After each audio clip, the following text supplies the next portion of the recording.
Hey, everybody. I know. Hopefully this works. It's going to actually, what I can share in setting up the session is these two amazing executives are super courageous because we talked about things that are taboo and they're willing to sort of talk about it on stage. So I want to just share that you're extraordinarily courageous about these questions, and they actually were the ones that put it together. So today we're talking about building trust, the power of candor in agency-client relationships, specifically the new relationship between Dentsu and Lowe's. In talking about this, we were thinking about collaboration, we're thinking about trust, we're thinking about how do you actually select the agency, and we're thinking about what is the feedback loop in conversations between the agency and the client and the agency that actually is a positive thing when we know that bad news is difficult to deliver. So, without further ado, let's kick off the questions. Jen, what made you choose Dentsu to be your AOR? Because you went through this process. You were fielding numerous pitches. What did Dentsu offer you, and how did you come to select them over their competitors?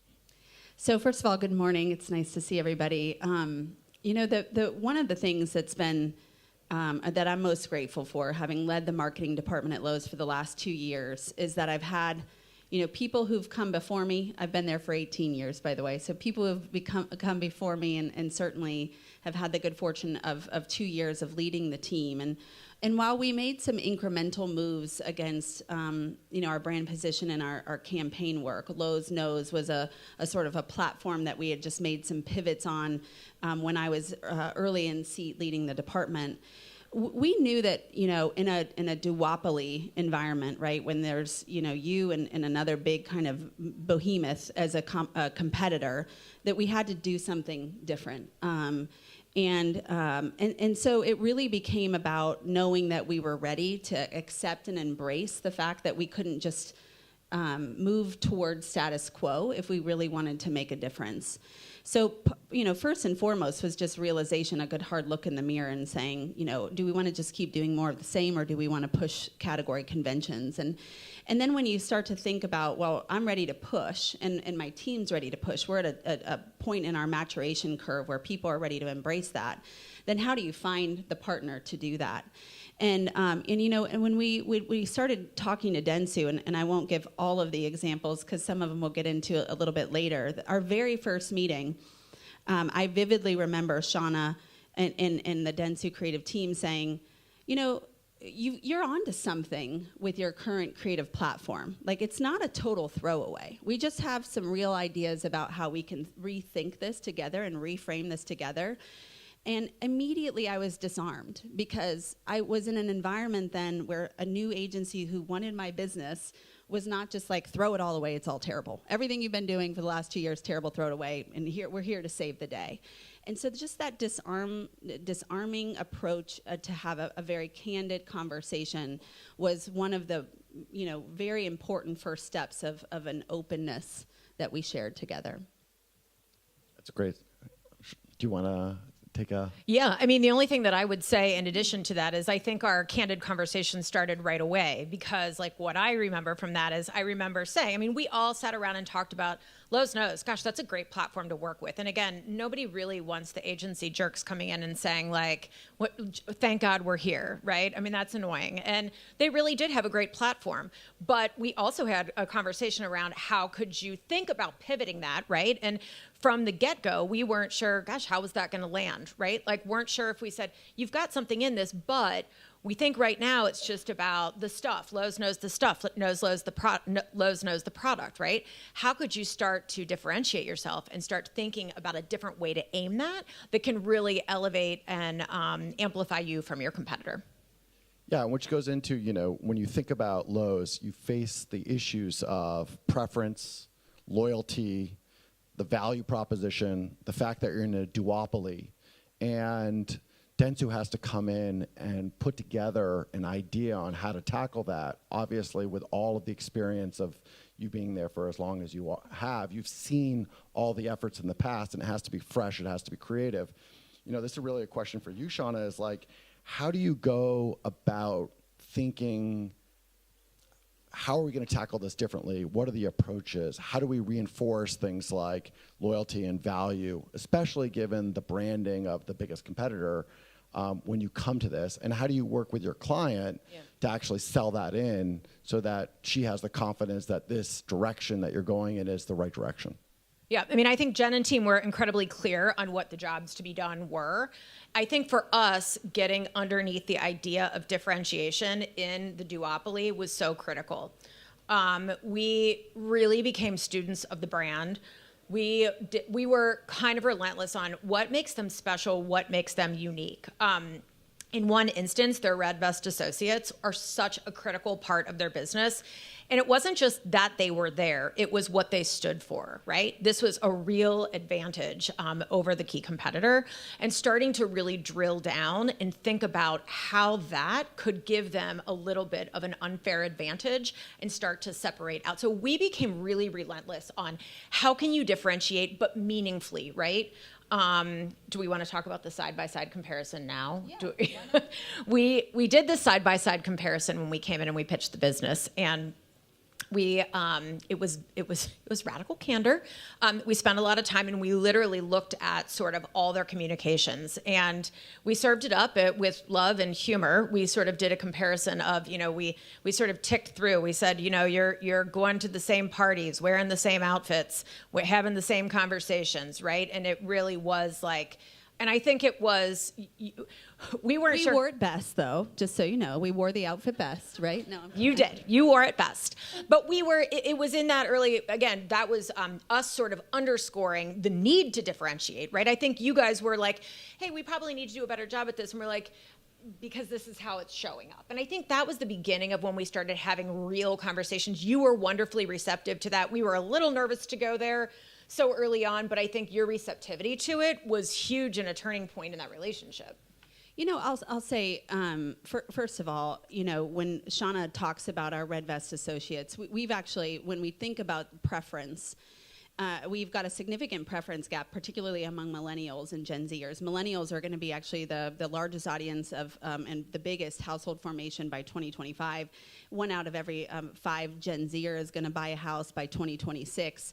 And so when you kind of double click into where's the preference gap coming from, beyond proximity, which we can't address, it really is about knowing that there is a helpful, seamless retailer/partner is what they want. And frankly, when we dug under the covers a bit, we learned that they actually see our associates as more helpful and more friendly, and versus the pure plays, we have associates and who they can find, right? Where if you're shopping in a pure play, it's good luck, right? If you're just going to buy a product and they're going to ship it to you.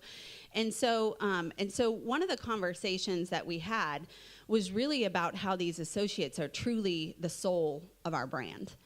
And so when you have other agencies, when you're in an RFP, who are hearing these conversations and seeing this research, and then they're sort of creating humor out of your associates, or they're trying to, take different paths that don't really connect emotionally to what is the through line of your brand. And when a partner sort of gets it and is able to deliver that, and you realize like that's it, that's the voice, that's the tone, like they understand who we are, you have more of an openness to for your agency to say, hey, your baby's not very cute. And so so we that's a part of the deal, right? It's a package deal, is to understand each other and then be able to have candid conversation.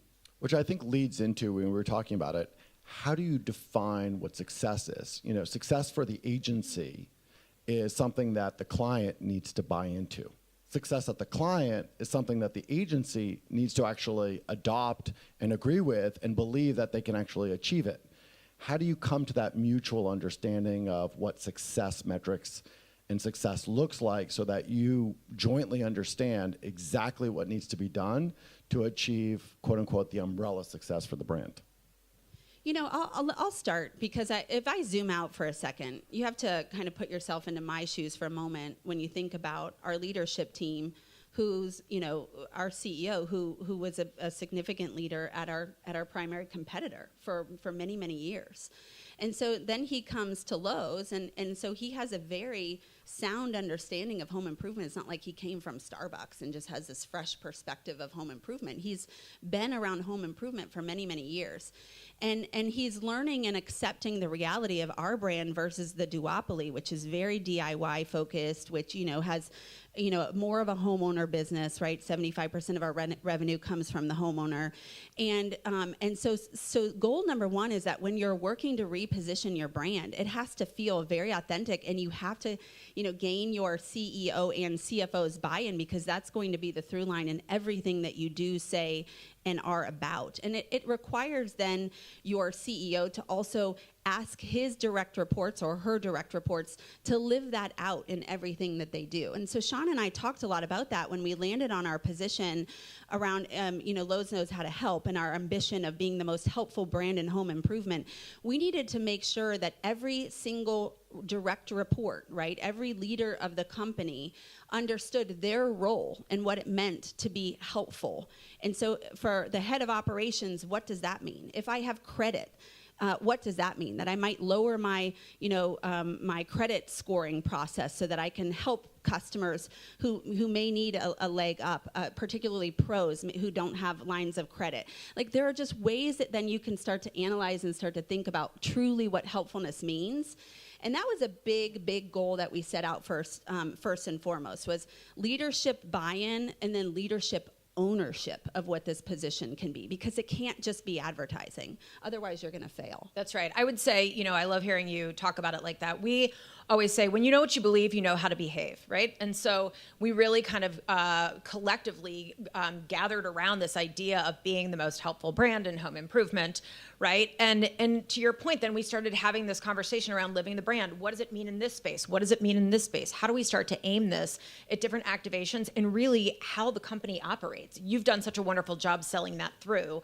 And I think we've all started to see the fruits of that, right? You're starting to see. I mean, our head of operations has likelihood to recommend scores, right? And so now every single Monday we work with the field and we look at likelihood to recommend in our customer service scores.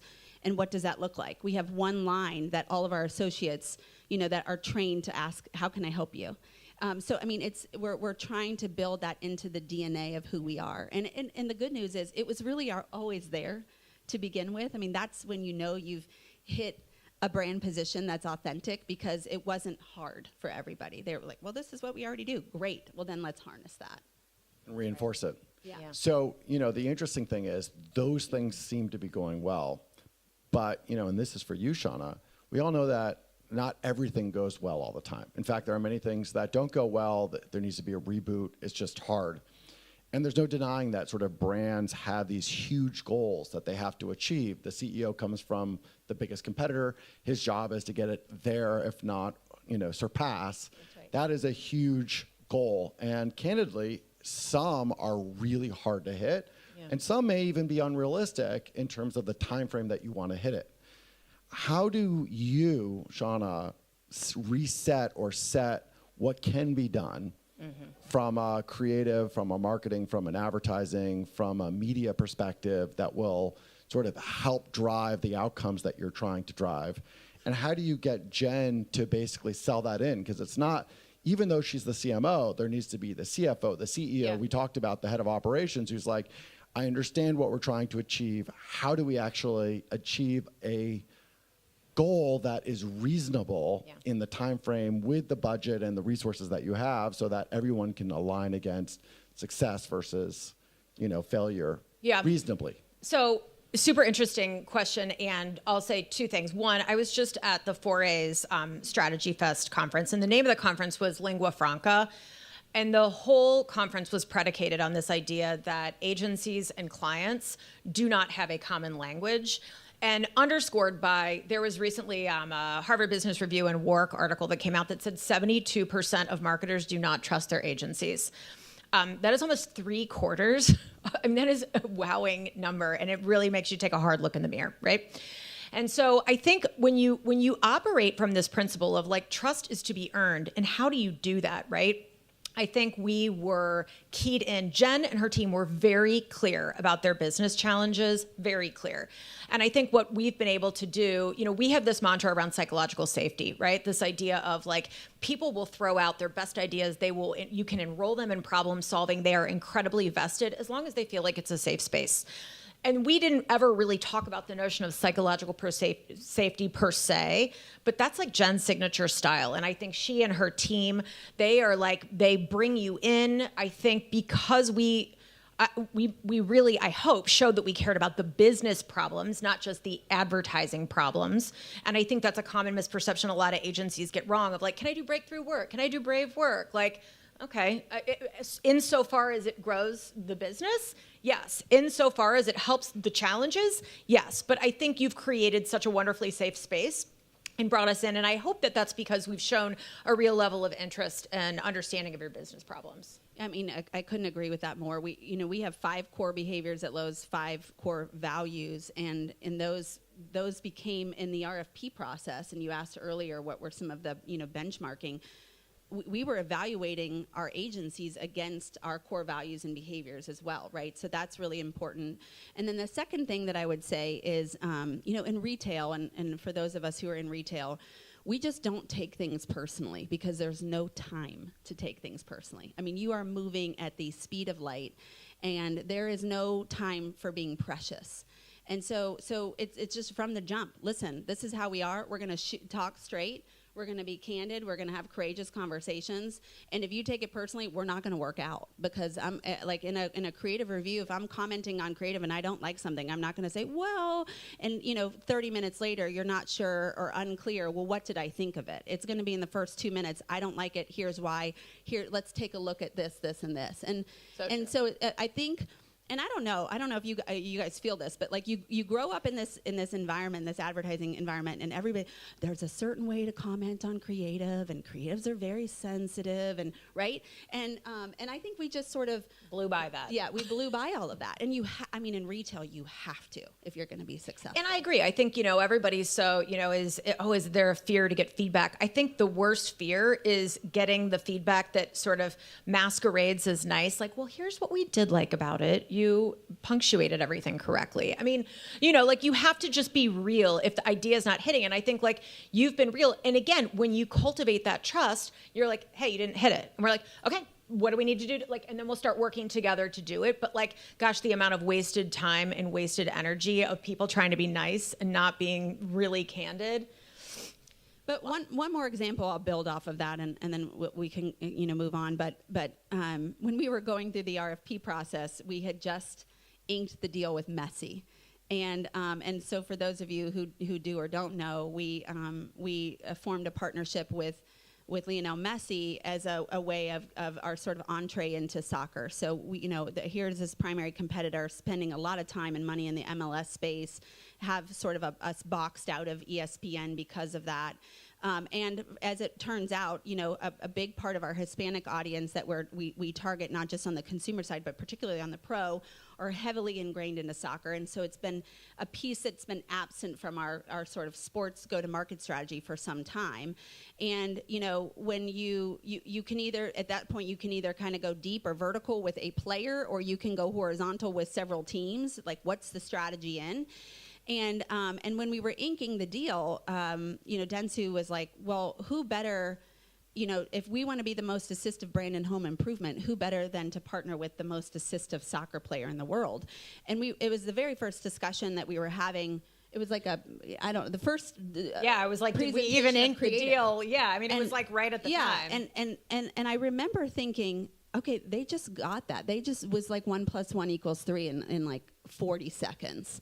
And I said, okay, so you have 3 weeks to come back and give us the entire campaign. And here are the requirements. It can't just be a big brand cultural moment for Copa America. Like, this thing's got to work at the performance level too. We've got to tie loyalty to it. Like, this has got to be hardworking.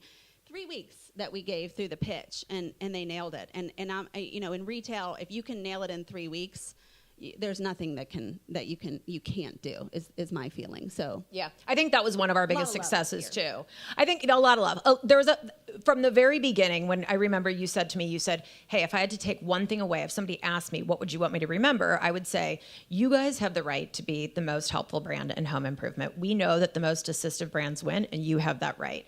And from that very first conversation all the way through the end of the pitch to when it came to life, like, hey, if we're the most assistive, let's focus with Messy on the assists. And every time you got an assist, by the way, we gave our loyalty members 10 times the points the very next day when they shopped our store. So like that through line, that red thread came all the way through, all the way down to that performance-led media. So it was really, really tight. Felt great, yeah. And it was our first body of work together. Yeah. I mean, that's fantastic. So since I've been talking about all the difficult things, let's end with one question, which is, now that you just touched on it, now that you actually have this trust that you've built between you have this feedback loop that you've been, and it sounds like you have the candor where you can actually provide true feedback, whether that feedback is positive or that feedback is negative, if you're not seeing what you're looking for. When you have that, how do you actually use that to build, I guess, what you see as your future partnership? Like, how are you working together going forward in the future to build on this foundation that you've built, where when you project out a year, 2 years, 3 years, what do you expect that to look like and feel like between you guys?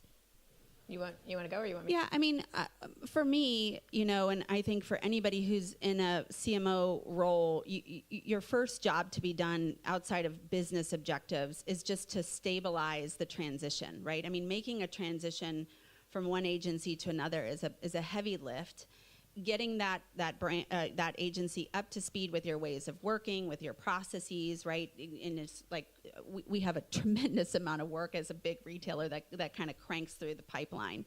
So when you set the foundation, when you've got alignment all the way up to the top of your organization, you're in this safe place. And I think it's different than psychological safety. I think it's a safe place to say, all right, the bedrock is there. Now it's time to really push. And while I think we have been pushing our work for the better incrementally, our next big kind of job to be done is like, whoa, that's Lowe's? Like, that's what I want people to think. And I don't mean it like connecting to a cultural or a brand moment that feels like a brand moment just to be a brand moment. I want it to have real synergies with where we want to go, but we've been having these conversations about pushing our brand more into a lifestyle space, and what are the implications, and what does that mean, and what has to be true to believe that Lowe's could be more of a lifestyle brand than just a home improvement brand. Right. And those types of conversations are like the big, meaty, juicy, strategic ones that, a year from now, I want us to look at all of our work and look at our brand and look at our stores and our associates and say, whoa, like I feel that. I remember that conversation, and now it's like it's coming to be. And on the agency side? I mean, I'll just give you an example of recent, because I think you set out a very clear vision of what that looks like. I would just tell you sort of incrementally what this looks like, which is even our creative team is really enrolled in their business problems. They know that Lowe's biggest competitor has a very giant skeleton that everyone flocks to get for Halloween, right? We all know the giant skeleton. And this has been just like, gosh, it's a moment. And so we had our creatives independently come up with like, how do they outfox that giant skeleton? And came up with these ideas that they just started independently thinking about. And we shared it with Jen and her team, and they were like, yes, yes, yes. And without going into what that idea is, I think when everyone is vested in solving the problems and you're clear, I mean, this is a creative team who came up with this, and they were very clear about some of the business challenges, some of the retail windows that were challenges. And that's really when you can start feeling like, again, we've all got that trust. We're all moving forward in big ways and maybe seemingly smaller ways, but it's all going to the same place. It's fantastic. I think we're pretty much out of time. Maybe there's 5 minutes for questions. Does anybody have a question? Go ahead. So I'm going to rephrase. I don't know if everybody in the room heard the question. So the question that Julie asked is, what does it mean really? What is the learnings around being students of the brand? Dentsu came in and really sort of studied the brand. What were the aha moments? What were the things that inspired Dentsu to basically translate that brand? And then what were the things that you picked up on Jen, that you felt were truly, not only realistic, but authentic to the brand that you were excited about? Yeah, I mean, I would just go back to the differentiation. It's funny, I just went through some of our earlier stage pitch decks, and when I say we interrogated it 6 ways to Sunday, we really did. And I think number one, really outlining that this is a problem, parity is a problem. And again, Jen, I loved what you said about when we were leaning into the Red Vest associates and saying, gosh, the helpfulness they bring is really what sets you apart. But it's not just the Red Vest associates, although they get much credit, it's more of an ethos of the brand. And starting to just say, this shouldn't feel like an about face, but really leaning into and really starting to prove out. We did a lot of quantitative research, we did qualitative research, we did stakeholder research, and really trying to uncover what that specialness was and then feel a conviction in that, right? And I think it was sort of a two-step process. Number one, really ensuring that they were along for the ride and understanding the real parity issue at play, but then also just feeling really convicted that this helpfulness thing, it was a thing. Your competitors kind of ceded this space. It is wide open for the taking, and you need to do it. And I think just all the ways we looked at that is what I would. I told Harry this when we were prepping for today, and I said, my philosophy is, my leadership philosophy is that most people will leave with a box, not a cake, from companies. And you have to get really comfortable with that.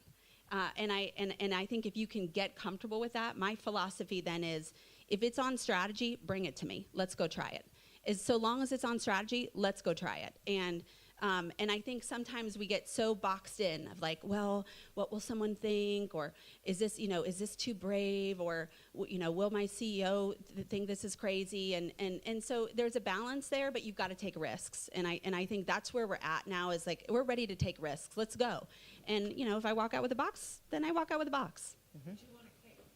Of course you want a cake. But if you hide, basically what the idea is, if you hide, you're going to walk out, loading your stuff up in a box, and you'll be your last day versus being celebrated and retiring within that job. Although you have been there 19 years? It's been a long time. Yeah.